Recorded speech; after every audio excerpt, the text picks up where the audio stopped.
Baiklah, selamat malam para Bapak Ibu serta saudara sekalian yang mengikuti webinar kasus psikosomatik dalam praktek sehari-hari. Saat ini saya berada di Rumah Sakit Omni Alam Sutra Tangerang, dan pada kesempatan kali ini saya akan mencoba untuk sedikit berbicara tentang kasus psikosomatik yang kita sering temukan di dalam praktek psikiatri sehari-hari.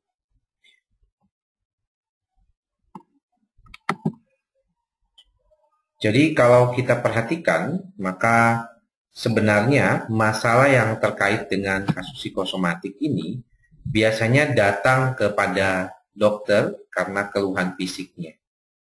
Ya, jadi diulang lagi bahwa kejadian ini cukup banyak terjadi dan biasanya berkepanjangan atau kronis, dan susah sekali kadang-kadang mencari masalah yang terkait dengan kondisi dasar dari keluhan ini. Terkadang pasien mengalami masalah-masalah, tetapi dasar dari keluhannya tidak bisa dijadikan sumber diagnosis yang baik. Diagnosis ini seringkali tidak bisa didefinisikan sebagai gangguan somatisasi yang di dalam DSM-4 masih disebut sebagai kondisi gangguan fisik yang disebabkan karena faktor-faktor psikologis. Gejala psikosomatik yang sering memang banyak dikaitkan dengan hal-hal yang berkaitan dengan kondisi medis fisik yang serius, tetapi sebenarnya 25% sampai 50% diantaranya tidak merupakan kondisi medis yang serius. Dan dalam perjalanannya ternyata masih tetap mengalami kesulitan untuk dijelaskan secara medis sampai lebih dari 75%-nya. Sehingga pasien menyatakan ada beberapa kasus yang menyebabkan kualitas hidup pasiennya menjadi menurun. Perubahan di dalam DSM-5 terkait dengan gejala fisik yang merupakan masalah yang terkait dengan gangguan kejiwaan yang dulu disebut sebagai diagnosis gangguan somatoform, saat ini sudah tidak digunakan lagi, namun diubah menjadi somatic symptoms and related disorder. Mengapa? Karena diagnosis dalam kategori somatoform sering tumpang tindih dan tidak jelas batasannya.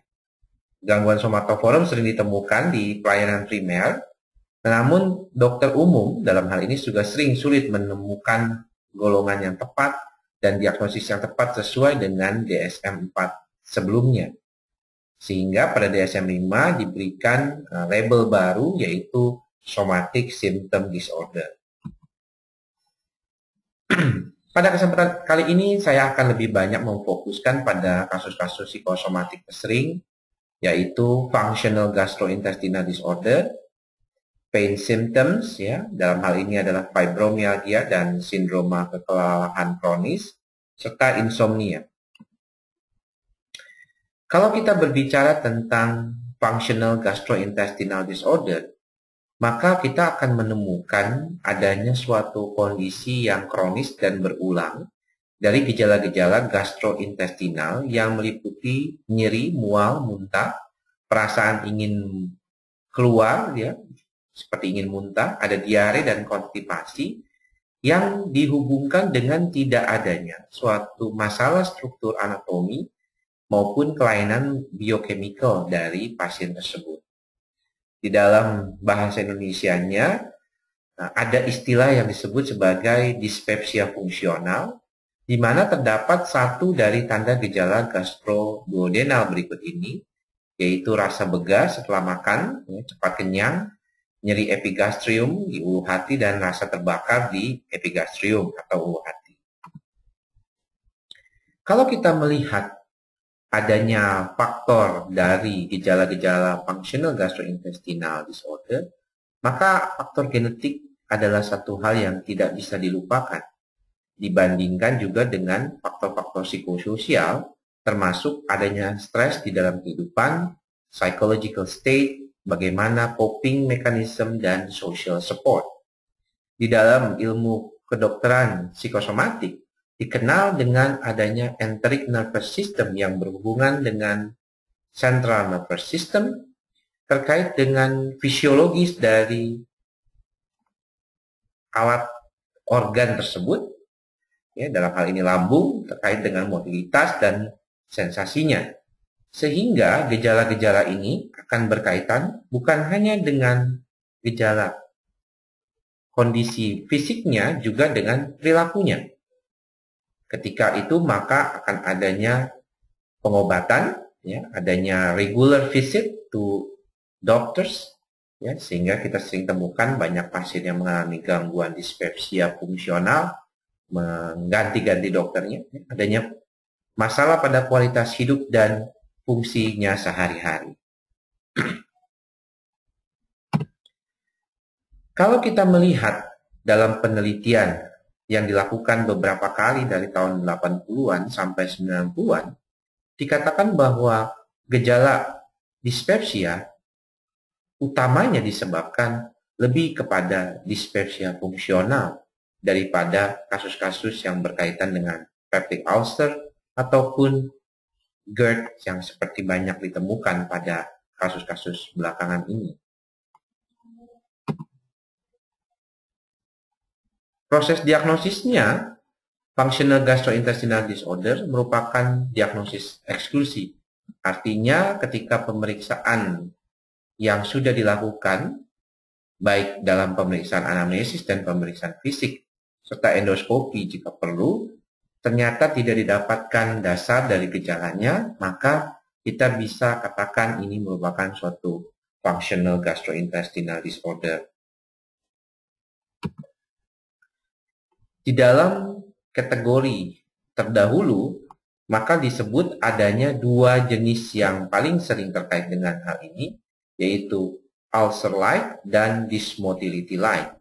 Di mana kalau ulcer-like itu lebih banyak nyerinya, sedangkan untuk dysmotility-like lebih kepada kembungnya.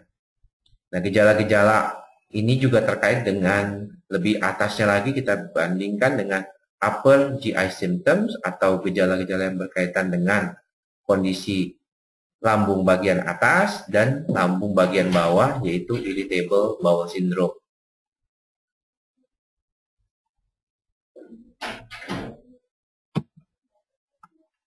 Diagnosis bandingnya adalah GERD, ya, heartburn yang merupakan gejala dominannya, upper endoscopy, prolonged esophagus, pH monitoring, dan 24 jam esophageal pH monitoring. Ya, sehingga kita harus perhatikan bahwa gejala-gejala yang berkaitan dengan irritable bowel syndrome juga seringkali kita temukan, seperti rasa ingin muntah ataupun sering BAB.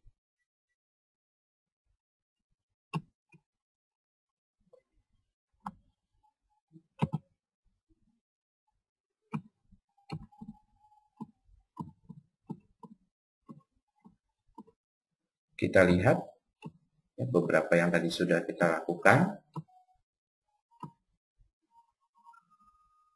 Nah, tata laksananya adalah tujuannya adalah menerima dan beradaptasi dengan gejalanya tersebut.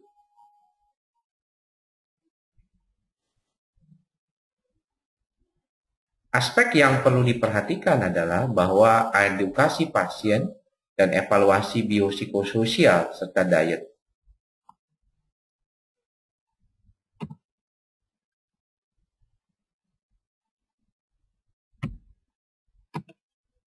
Terapi farmakologinya yang sering kita temukan adanya kondisi ke arah eradikasi Helicobacter, terutama yang bersifat kontroversial ini. Banyak orang menemukan pemberian obat-obat acid suppression atau prokinetik, ya, biasanya dengan menggunakan misalnya obat-obatan yang mengandung antasida ataupun beberapa kasus menggunakan obat-obat domperidone, ya, gut analgesic, ya. Biasanya pasien juga sering digunakan obat-obat golongan benzodiazepin yang memang pada beberapa kesempatan bisa membantu, namun sayangnya seringkali menimbulkan peningkatan ambang rasa nyeri dan reaksi tusa. Beberapa kasus kita bisa gunakan antidepresan SNRI, SSRI maupun TCA yang banyak digunakan, apalagi kalau ada gejala-gejala kecemasan Nah, untuk selanjutnya, maka saya coba akan membahas tentang gangguan nyeri. Ya. Namun, kita cukupkan demikian saja untuk kesempatan kali ini, dan apa yang akan kita bahas pada kesempatan selanjutnya tentang gangguan nyeri, kita akan sesikan pada kesempatan selanjutnya. Terima kasih atas perhatian dari para pendengar sekalian. Semoga bisa membantu apa yang kita berikan pada kesempatan hari ini. Dan nanti ingat, Rabu tanggal 15 April ya, pada pukul 9.30 kita akan membahas tentang insomnia. Ya, mudah-mudahan ini menjadi sesuatu yang bisa membantu untuk pasien maupun para sejawat dokter mengenali tentang insomnia. Terima kasih atas perhatiannya. Sampai bertemu di lain kesempatan. Salam sehat jiwa.